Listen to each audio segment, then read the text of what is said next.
Welcome, gun runner.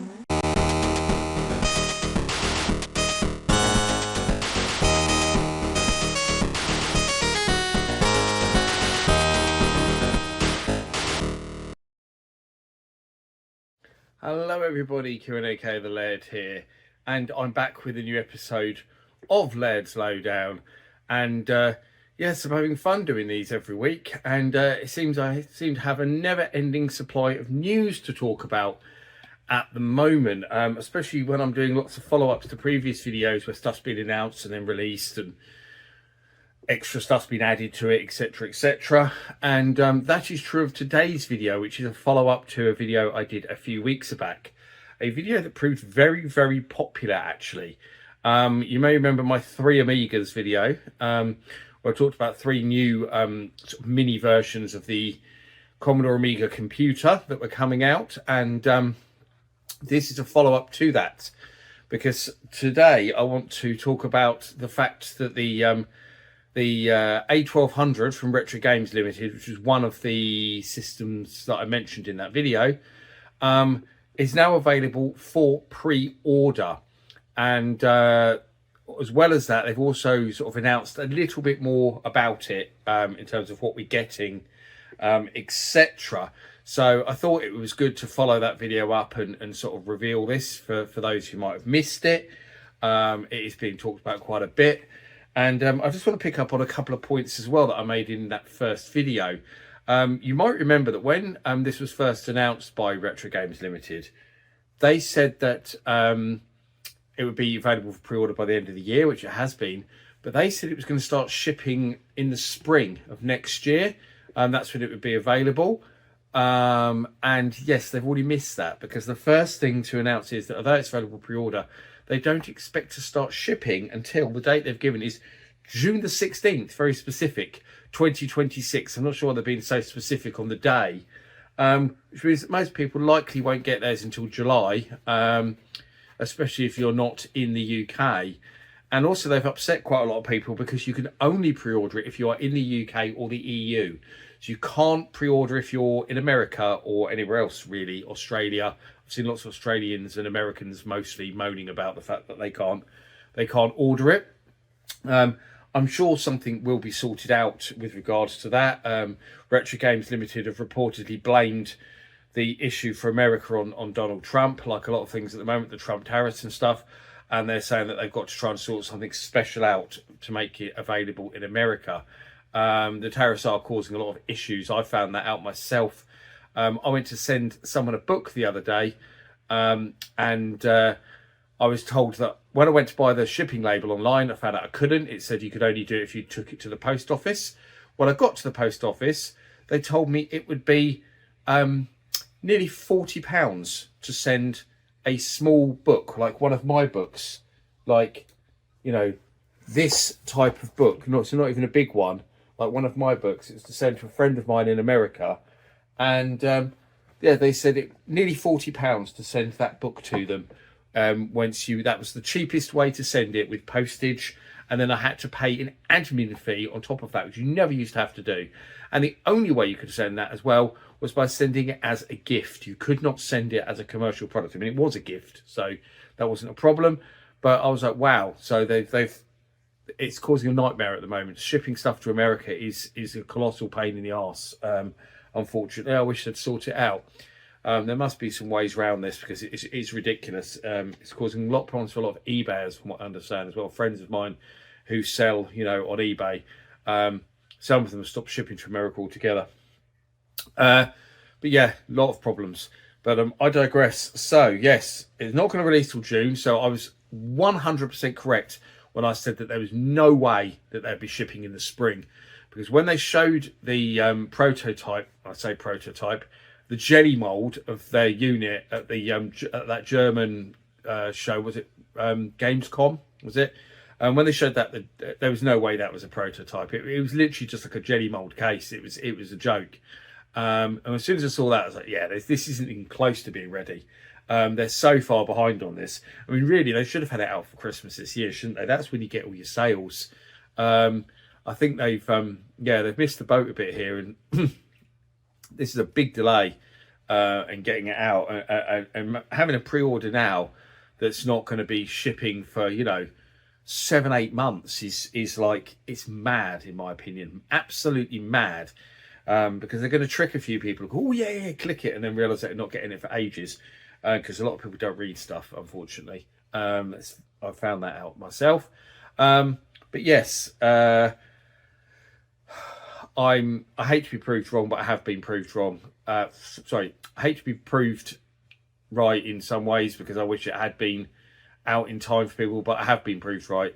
Getting my words mixed up now. That it is going to be very, very late in arriving. A lot of people, I've seen a lot of people ranting and raving about it. But what can you do? That's what happens with these products, unfortunately. Anyway, so what else do we know about it? I've got a little card here that I've written some of the details down on so I don't forget them. So the price is $169.99, so that's confirmed, plus obviously whatever you pay for postage, depending on what country you're in. So if you're shipping to the EU, you're going to add probably another 20-30 quid onto that. So you're going to be looking at close to £200 to buy it in the EU. In the UK, you're probably looking at 180. I would have thought, with the shipping. So yeah, it's not cheap, but then you are getting a full-size working keyboard.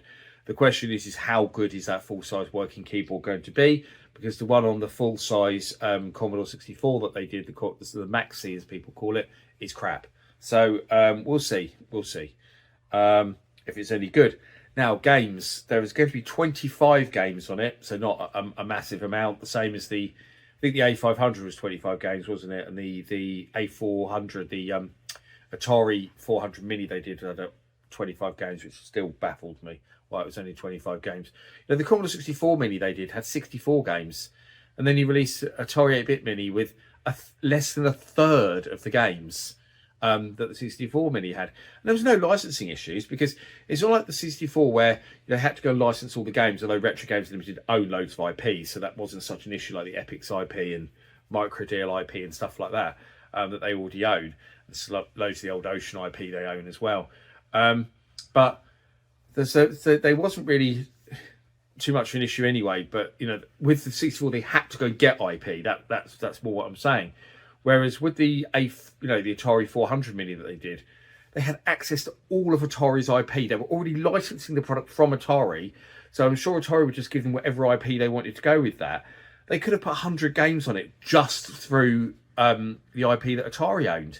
Yet you got 25 games, and in that 25 was crap like basketball, which is a terrible sports game. That might be all right as a filler, but when you're only putting 25 games on there, and you've missed out stuff like Food Fight, and the original Star Raiders. There was loads more. I just remembering those two like right now, and there was no Epix games on it, despite Retro Games Limited owning the Epix IP at the moment. So it's really strange game selection. That still baffles me. A friend of mine bought one because you can apparently now get them for like 40 quid. They're on clearance, the 400 minis. I was talking to him about how, and he said, yeah, this game selection is not good at all. I mean, he said he's going to put loads of his own stuff on it, loads stuff from memory card, but still. And I feel the same with the Amigas. I think the game selection could have been much better. And I know, I have just mentioned about you can add your own games, and you can with this. But people like us, people who watch my channel, people like me, the real retro gaming nerds, so to speak, we can do that. We'll go and get memory cards or memory sticks, whatever. We'll load our own games. But you've got to remember that a lot of these devices, especially the minis, like the Atari 400 Mini and the 64 Mini, they're aimed not at serious gaming nerds. They are aimed at casuals. They're aimed at the people who walk into places like Argos and Menkind. I do apologise for the cat that nearly just knocked my camera over there. I just managed to stop him. But yeah, that's why the camera shook. Yeah, they're aimed at casual. They're aimed at that nostalgic market where someone will be browsing a shop, and they'll go, "Oh, I had a Commodore 64 when I was a kid. Oh, I'd love to play those games again." They'll probably buy it. They'll probably only play it a few times. They'll stick it in a cupboard. But that's the audience that those kind of devices are aimed at, because the real hardcore Commodore 64 fan is not going to go and buy a Commodore 64 Mini unless they're just really, they want it for collection purposes. They're going to go and buy like that Ultimate 64 or something, you know, with a proper keyboard and can do more stuff, and they can use a disk drive with it, and these kind of things, and play cartridges, and the same with the Atari 400 Mini. I mean, if you pick that up and going, I've only got 25 games in it, and I don't know what half these games are, you're probably not going to buy it. So I'm not surprised it's already on clearance, to be honest. But in terms of the games on the A1200, you would think that with it being announced for pre-order, they would have announced the games list as well, wouldn't you? No, they haven't. All they've told us is the following games will be on it. Defender of the Crown 1 and 2, Settlers 2, which we knew about. That was their big announcement that was going on there. Turrican Trilogy. I'm assuming this will be the new reworked AGA versions of the game that someone did fairly recently. Beneath the Steel Sky, Lure of the Temptress, Rough and Tumble, and that's it. Yep, that's the lot. That's all the games they've announced. Quite cool, I suppose. You've got Turrican Trilogy on there. It's pretty cool. Rough and Tumble's pretty cool. I wouldn't be so bothered about the rest. Rough and Tumble's a really good game, actually. I did that in my A1200 exclusives video that I did. I am guessing there'll be a crap load of Team 17 stuff on there, because Team 17 released loads of games for the AGA Amigas, and Retro Games Limited have licensed stuff from Team 17 before for the previous, the A500 Mini. So I'm guessing that the A1200 will probably have a load of AGA games on it. You'll probably have like Sperris Legacy. You'll probably have the AGA version of Worms on there. This is Director's Cut, is it? I think it's called. Alien Breed 2, maybe Alien Breed 3D, I'm guessing will probably be on there as well. So I'm thinking some of those games will be on there. Definitely, I'd expect to see a load of Team 17 stuff on there. Not sure what else you might get, but yeah, I think you'll definitely get all of those. Possibly a couple of homebrews if we're lucky. But yeah, we'll see. I guess that'll come. But I certainly wouldn't pre-order it, not knowing what the games list is going to be. Personally speaking, I know you can load your own stuff on it, but I would want to know exactly what we're getting. The only other thing they have announced, actually, I should mention here, is that it will have Workbench on it. So it will preload when you boot it up. It will load into Workbench like a real Amiga would, so to speak. So yeah, so that's I suppose a plus. They've got real Workbench on there for Amiga fans, but then I'm not so sure that the hardcore Amiga fans are going to buy this, because I've seen a lot of them being quite negative about it, saying that it can't do a lot of the things they want it to be able to do, and they would rather buy one of these modern recreations like the one I showed, the Scorpion kind of things. Scorpion is that what they're called? I can't think what they're called. Apollo, that's the ones. Those.